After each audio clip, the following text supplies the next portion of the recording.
for one, am grateful, Mrs. Bush, that they are finally bringing civilization to this savage land. I could not agree with you more, my dear. My daddy settled this land, and I know he'll be looking down on us, pleased at how we help the natives. Yes, they've lost their land, but they've gained access to heaven.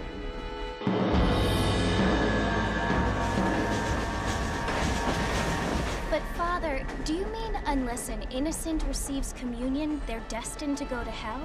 That hardly seems fair. What I mean to say, Jenny, is that there is a great deal of difference between an innocent and a savage. I never thought of it that way. Yes, they lived like animals, but they're happier now.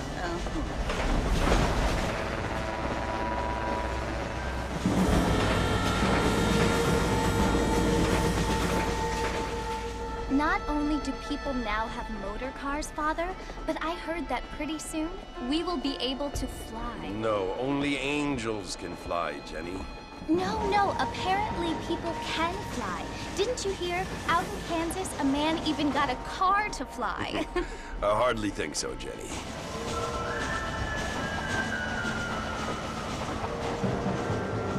Apparently, Mr. Johns wants to run for governor, which is why he's so concerned with cleaning up the state. Nate Johns.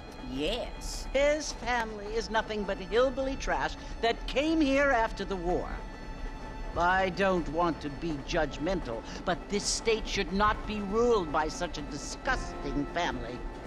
A family without class. Apparently. The Johns family have made a lot of money, and he has a lot of friends in politics. Mrs. Bush, money isn't everything. There are many things that money cannot buy. It seems that money can buy voters, though.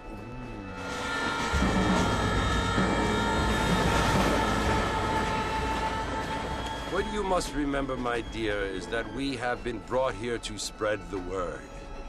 And the word and civilization, they are the same thing. They are the gifts.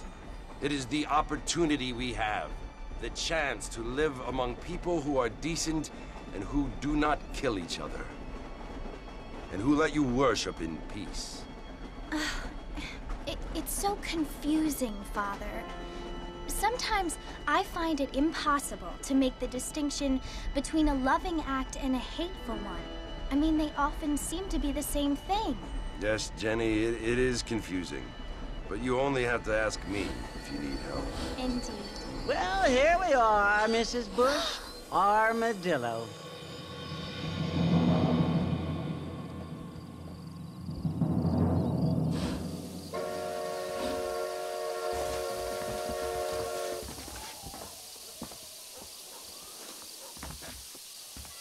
Good to see you still walking after that poker game.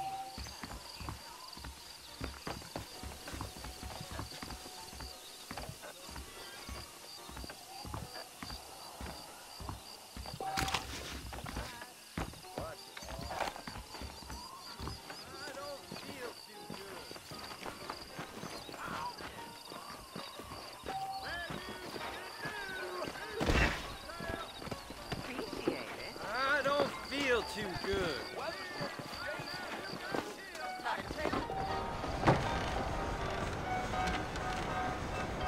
Marston! Mr. Marston, over here!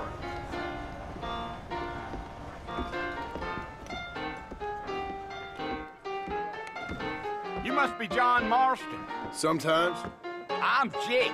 Your friends from Blackwater hired me to guide you. They ain't my friends, but pleased to meet you, Jake. I got the horses saddled up and ready out front.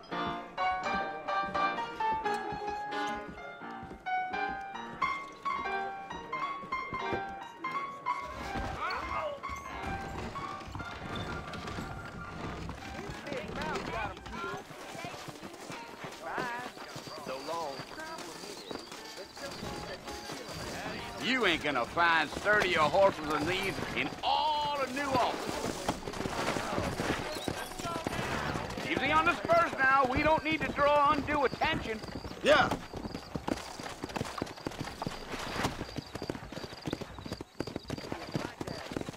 Gee up.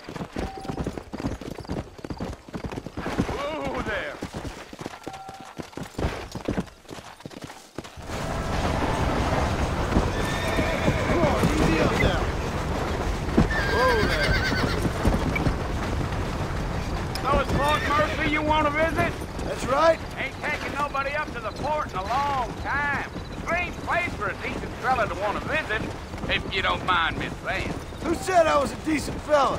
What kinds of soldiers around back then? Why'd they leave? Well, I ain't entirely sure. I heard they had to go up north to fight Indians, or maybe they got tired of being soldiers and went looking for gold. You know how things is. So what are you doing up at the fort? I'm looking for an old friend. Well, like I says, you ain't gonna find many folk around those parts these days. Those you do find are about as sociable as most rated back tooth.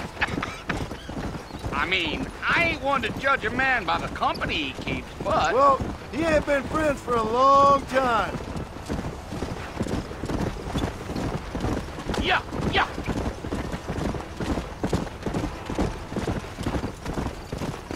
Are you planning on spending any time in Armadillo, Mr. Marston?